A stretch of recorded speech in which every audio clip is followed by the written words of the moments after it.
તમારા શોરૂમમાં દરરોજ 100 લોકો આવે છે, પણ એમાંથી ખરીદી કેટલા કરે છે? 10, 20, 30 કે 25? હવે એક ઇન્ટરેસ્ટિંગ પ્રશ્ન એ છે કે જો હું તમને કહું કે ઘણી વખત સેલ્સ પ્રોડક્ટના કારણે નથી વધતી, પણ સ્ટોરની ડિઝાઇનના કારણે વધે છે. જી હા, એક જ સિટીમાં 2 શોરૂમ હોય, એક જ સરખો માલ, એક જ સરખો ભાવ, એક જ જગ્યા પર, એટલે કે એક જ લોકેશન પર હોય, પણ એક શોરૂમ બીજા કરતાં 25 થી 30% વધારે સેલ્સ કરે છે. આવો તફાવત કઈ રીતે હોઈ શકે? છેલ્લા 10 વર્ષથી મેં ગાર્મેન્ટના ઘણા બધા શોરૂમ બનાવ્યા, ઇથેનિક વેરના સ્ટોર, રિટેલના સ્પેસ ડિઝાઇન કર્યા. સાથે કામ કરતા મેં વારંવાર એક કોમન વસ્તુ જોઈ. મોટા ભાગના માલિકો સેલ્સને પ્રોડક્ટની પ્રોબ્લેમ માને છે, જ્યારે ઘણી વખત પ્રોબ્લેમ સ્પેસ ડિઝાઇનમાં હોય છે. આજે આપણે વાત કરીશું કે કેવી રીતે ઇન્ટિરિયર ડિઝાઇન માત્ર જે સ્ટોરની બ્યુટી હોય એના માટે જ નથી હોતી, પણ સેલ્સની સાયકોલોજી માટે પણ કામ કરે છે. ઘણા શોરૂમ ઓનરનો ફોકસ એક જ હોય છે: વધુ કલેક્શન લાવો, વધુ સ્ટોક ભરો, વધારેમાં વધારે મેક્સિમમ ઓફર આપો, મેક્સિમમ માર્કેટિંગ કરો. પણ એક મહત્વની વસ્તુ એ ભૂલી જાય છે: કસ્ટમર ખરીદી કરતા પહેલા સ્પેસનો એક્સપિરિયન્સ કરે છે. એ પ્રોડક્ટની પહેલા એન્વાયરમેન્ટને જજ કરે છે. બિહેવિયર સાયકોલોજી પ્રમાણે માણસનો મગજ થોડીક જ સેકન્ડમાં નિર્ણય લેવાનું શરૂ કરી દે છે કે આ જગ્યા પ્રીમિયમ છે કે નહીં, અહીં ક્વોલિટી કેવી હશે. તમારા શોરૂમની અંદર આવે ને ત્યાં એમની બધે અંદરના કેલ્ક્યુલેશન સબકોન્શિયસ માઇન્ડમાં ચાલુ થઈ ગયા હોય છે. અહીંયા એને ટાઈમ સ્પેન્ડ કરવો ગમશે કે નહીં ગમે, અને સૌથી ઇમ્પોર્ટન્ટ વાત, અહીં ખરીદી કરવી જોઈએ કે નહીં, એ સબકોન્શિયસ માઇન્ડમાં એને પહેલેથી ફિક્સ થઈ ગયું હોય છે. આમની અંદરનું એક હિડન ટ્રુથ છે.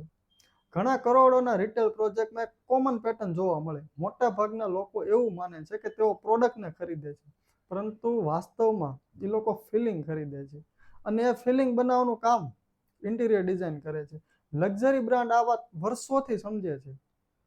એટલે જ પ્રીમિયમ સ્ટોરમાં સ્પેસ, લાઇટિંગ, લેઆઉટ, ડિસ્પ્લે ઉપર કરોડોનો ખર્ચ કરવામાં આવે છે. કારણ કે એ લોકો જાણે છે કે જ્યારે perception બદલાશે ને ત્યારે જ બાઇંગનું બિહેવિયર પણ બદલાશે.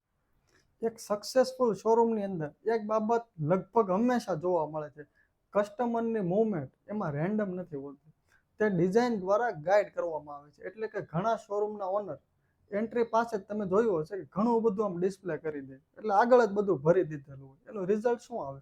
કસ્ટમર અંદર જ નથી જતો, એ બહારથી જ જોઈને કન્ફ્યુઝ થઈ જાય છે અને ત્યાં જ નક્કી કરી લે છે કે મારે લેવાનું છે કે નથી લેવાનું. તે થોડુંક જોઈ છે અને બહાર નીકળી જાય છે. અને રિટેલની સાયકોલોજી એ કહે છે કે જેટલો વધારે સમય કસ્ટમર સ્ટોરની અંદર વિતાવશે, એટલી જ ખરીદી કરવાની એની શક્યતા વધી જશે. એટલે જ લેઆઉટ એવું હોવું જોઈએ કે કસ્ટમર નેચરલ રીતે આખો સ્ટોરને એક્સપ્લોર કરે. એને એવું જ લાગે કે પોતે જ આખો સ્ટોર એક્સપ્લોર કરે છે પોતાની ઈચ્છાથી, પરંતુ એ થયું હોય એવા લેઆઉટના લીધે. લાઇટિંગની અંદર પણ ઘણી બધી વસ્તુ હોય છે. ઘણા મોટા શોરૂમના માલિકો ઘણી વખત આ ભૂલ કરે. તે લાઇટિંગને ડેકોરેશન માની લે, પણ લાઇટિંગ એક સેલ્સનો ટૂલ છે. ખોટી લાઇટિંગથી કપડાનો કલર બદલાઈ જાય, ફેબ્રિક પ્રીમિયમ નથી લાગતું, ઘણી વખત કસ્ટમર કન્ફ્યુઝ થઈ જાય જેના લીધે. અને સાચી લાઇટિંગથી શું ફાયદો થાય? પ્રોડક્ટ વધારે પ્રીમિયમ લાગે, ટેક્સચર જે હોય ને તમારું ફેબ્રિકનું એ હાઇલાઇટ થાય, ટ્રાયલ રૂમનો એક્સપિરિયન્સ સુધરે છે. ઘણી વખત ટ્રાયલ રૂમની અંદર તો કોઈ ધ્યાન જ ના આપતું હોય, પણ એની અંદરનું લાઇટિંગ પણ તમારો એક્સપિરિયન્સ સુધારી શકે છે. છેલ્લા ઘણા પ્રોજેક્ટ દરમિયાન મને એક વાત સ્પષ્ટ એટલે કે ક્લિયર જોવા મળી: જ્યારે પ્રોડક્ટ પ્રેઝન્ટેશન સુધરે છે ને ત્યારે જ કસ્ટમરનો કોન્ફિડન્સ પણ વધે છે, અને આ કોન્ફિડન્સ એક વસ્તુને પરચેસ કરવામાં મદદ કરે છે અને પરચેસની અંદર એ કન્વર્ટ થઈ જાય છે. એક ઇન્ટરેસ્ટિંગ પ્રશ્ન એ છે કે 2 શોરૂમ હોય, એમાં એક સરખી તમે સાડી રાખો ને એક શોરૂમને પ્રીમિયમ ડિઝાઇન બનાવો ને એક શોરૂમને એવરેજ ડિઝાઇન બનાવો, તો મોટા ભાગના લોકો ક્યાંથી સાડી લે છે? સિમ્પલ જવાબ છે ને કે જે પ્રીમિયમ દેખાતો હશે ત્યાંથી જ વધારે લોકો સાડી લેશે. તો સીધી જ વસ્તુ છે, પણ આવું થાય શું કામ? એને કહેવાય છે કોન્ટેક્ટ ઇફેક્ટ. એન્વાયરમેન્ટ સાયકોલોજી મુજબ આસપાસનું એન્વાયરમેન્ટ પ્રોડક્ટની પ્રિસીવ્ડ વેલ્યુ વધારી શકે છે. એટલે જ લક્ઝરી બ્રાન્ડ ક્યારેય માત્ર પ્રોડક્ટ નથી વેચતી, એ એક્સપિરિયન્સ વેચે છે, અને એક્સપિરિયન્સ સ્પેસ દ્વારા બનાવવામાં આવે છે. તમે ઘણા મોટા શોરૂમની અંદર જોયું છે, એનો એક્સપિરિયન્સ, એમની ફિલિંગ તમને અલગ જ દેખાતી હશે. ટ્રાયલ રૂમની સાયકોલોજી: ઘણા લોકો માને છે કે ટ્રાયલ રૂમ માત્ર એક યુટિલિટીની સ્પેસ છે, પરંતુ રિટેલ સાયકોલોજીમાં ટ્રાયલ રૂમ સૌથી મોટો પાવરફુલ કન્વર્ઝેશન ઝોન છે. ઘણા કસ્ટમર ફાઇનલ બાઇંગ ડિસિઝન અહીંયાથી જ તો લે છે. ટ્રાયલ રૂમની અંદરથી તો નક્કી થાય છે કે આ વસ્તુ ખરીદવી કે નથી ખરીદવી. જો ટ્રાયલ રૂમની અંદર લાઇટિંગ ખરાબ હશે, મિરર બરાબર નહીં હોય, સ્પેસ અનકમ્ફર્ટેબલ હશે, તો કસ્ટમર પોતે જ પોતાને જે પ્રોડક્ટ નહીં ગમે ને પોતે સારો જ નહીં દેખાય તો પછી ખરીદવાની તો વાત જ અલગ છે. અને જો વ્યક્તિ જ સારો ન લાગે તો શક્યતા મેં તમને કીધું રીતના સાવ ઝીરો બરાબર થઈ જાય ને શક્યતા. કસ્ટમર સાથે કામ કરતા કરતા એક વસ્તુ મને સમજાઈ ગઈ આ બધી વસ્તુમાં કે કેટલા શોરૂમ ફ્રન્ટ એરિયા પર લાખોનો ખર્ચો કરેલો હોય, એટલે કે આગળની સાઈડ બહુ બધો ખર્ચો કરેલો હોય, પણ ટ્રાયલ રૂમને એ લોકો એક યુટિલિટી તરીકે એટલે ઇગ્નોર કરી દે છે. પરંતુ ટ્રાયલ રૂમની અંદર જ લગભગ લાસ્ટ જે ડિસિઝન હોય એ ત્યાં જ લેવાનું હોય છે ને, તો એમની અંદર આપણે ધ્યાન આપવું જોઈએ. સ્પેસની જે ક્રિએશન હોય ને બ્રાન્ડની મેમરી હોય. મોટા બ્રાન્ડના શોરૂમ આપણને કેમ યાદ રહી જાય? એ લોગોના કારણે યાદ રહી છે નહીં, કારણ કે એમનો સ્પેસનો જે એક્સપિરિયન્સ છે ને એ તમને યાદ રહી જાય છે. માણસનું મગજ વિઝ્યુઅલ મેમરી હોય ને એને લાંબો સમય સુધી યાદ રાખે છે. જો કસ્ટમરને સ્ટોરનો એક્સપિરિયન્સ યાદ રહી જાય ને તો રિપીટ વિઝિટની શક્યતા ખૂબ વધી જાય. એટલે કે એ લોકો રિપીટ આવવાના ચાન્સ ખૂબ જ એના વધી જાય છે. અને રિપીટ વિઝિટ એટલે લોંગ ટર્મનો રેવન્યુ. જે રિપીટ કસ્ટમર થાય એ જ સક્સેસફુલ બિઝનેસ બની શકે. સફળ રિટેલ બિઝનેસ માત્ર સેલ્સ વિશે નથી વિચારતા, તેઓ મેમરી ક્રિએશન વિશે પણ વિચારે છે. અને રિયલ પ્રોજેક્ટનું જે ઓબ્ઝર્વેશન છે મારું કેટલા વર્ષોનું, એ આજે હું તમને શેર કરું તો છેલ્લા 10 વર્ષમાં વિવિધ ગાર્મેન્ટ શોરૂમ અને એથેનિક વેરના શોરૂમ પર કામ કરતા એક જ પેટર્ન વારંવાર જોવા મળ્યો. જે શોરૂમ માત્ર પ્રોડક્ટ ડિસ્પ્લે પર ફોકસ કરતા હતા ને તે શોરૂમનો એન્ગેજમેન્ટ ઓછો હતો. અને જ્યાં લેઆઉટ, લાઇટિંગ, કસ્ટમરની જર્ની, એક્સપિરિયન્સ ઉપર જ્યારે ધ્યાન આપવામાં આવતું હતું ને ત્યારે લોકો ત્યાં વધારે સમય વિતાવતા હતા. એટલે કે સ્ટોરની અંદર વધારે લોકો ટાઈમ કાઢતા હતા.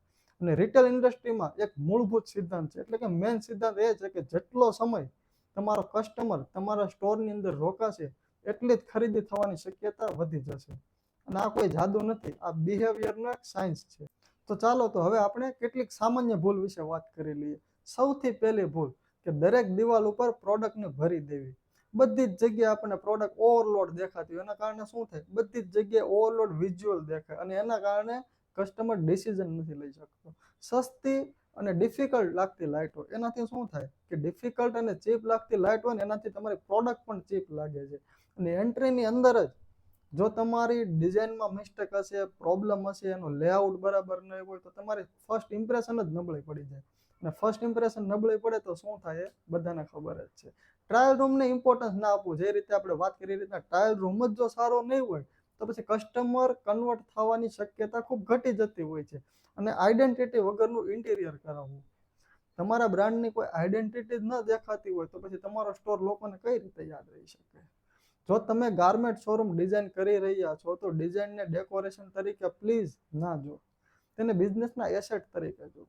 કારણ કે એક સારી સ્પેસ જ કસ્ટમરની મૂવમેન્ટને સુધારે છે, એની પ્રોડક્ટની પ્રિસેપ્શન વધારે છે, તમારા પ્રોડક્ટની તમારા બ્રાન્ડને ટ્રસ્ટેબલ બ્રાન્ડ બનાવે છે, કસ્ટમરને રિટેન્શન પણ વધારે છે, સેલ્સ કન્વર્ઝેશનને પ્રભાવિત કરી શકે છે. એનાથી સેલ્સનો કન્વર્ઝેશન રેશિયો વધે છે. ઇન્ટિરિયર ડિઝાઇન માત્ર દિવાલ, સીલિંગ, ફર્નિચર કે લાઇટિંગ વિશે જ નથી, તે હ્યુમન બિહેવિયર વિશે પણ છે. અને જ્યારે ડિઝાઇન હ્યુમન બિહેવિયર સાથે જ્યારે મેચ થાય ને, જ્યારે અલાઇન થાય ને ત્યારે બિઝનેસના રિઝલ્ટ બદલાઈ જતા હોય છે. એમના રિઝલ્ટ શોકિંગ આવી શકે છે. તો આજે આપણે શું સમજીએ? ગાર્મેન્ટ શોરૂમની સેલ્સ માત્ર પ્રોડક્ટથી થતી જ નથી, તેના ઉપર લેઆઉટ અસર કરે છે, કસ્ટમરની જર્ની અસર કરે છે, કે કસ્ટમર અંદર આવ્યા પછી કેવી રીતના શોરૂમની અંદર જશે, કેટલી જગ્યાએ ઊભો રહેશે, એમનો સ્પેસ કેટલો હશે, એ બધી વસ્તુ નક્કી કરશે, તમારા સેલ્સ ઉપર ઇફેક્ટ કરશે. તમારું લાઇટિંગ સેલ્સ પર ઇફેક્ટ કરશે. ટ્રાયલ રૂમનો એક્સપિરિયન્સ છે એ તમને કસ્ટમર કન્વર્ટ કરવામાં જે ફરક પડશે એ જે ટ્રાયલ રૂમનો એક્સપિરિયન્સ છે એનાથી જ ફરક પડશે. લક્ઝરી પ્રિસેપ્શન એટલે કે તમારા પ્રોડક્ટની લક્ઝરી પ્રિસેપ્શન પહેલેથી બંધાશે કસ્ટમરના માઇન્ડની. એન્વાયરમેન્ટની જે સાયકોલોજી છે એને બ્રાન્ડની મેમરી બિલ્ડ થશે. અને સૌથી મહત્વની વાત એ કે લોકો પ્રોડક્ટ ખરીદતા પહેલા એક્સપિરિયન્સ ખરીદે છે. જો તમે ઘર, showroom, restaurant, clinic, hospital, office આ ટાઈપની જે કોઈ પણ ડિઝાઇન સાથે જોડાયેલા આવા સાયન્ટિફિક બિઝનેસ અને સાયકોલોજી આધારિત જે સબ્જેક્ટ હોય ને એના વિશે જો આવી રીતે તમે વધારે જાણવા માંગતા હોય ને તો આ ચેનલને આજે અને અત્યારે સબસ્ક્રાઇબ કરી લેજો, કારણ કે આગળના વિડીયોમાં કદાચ આપણે એ વિશે વાત કરીશું કે શોરૂમમાં કસ્ટમર સૌથી પહેલા ક્યાં જોઈ છે અને 60 સેકન્ડ તમારા બિઝનેસ માટે કેટલા મહત્વના છે. મળીએ આગલા વિડીયોમાં. Thank you so much.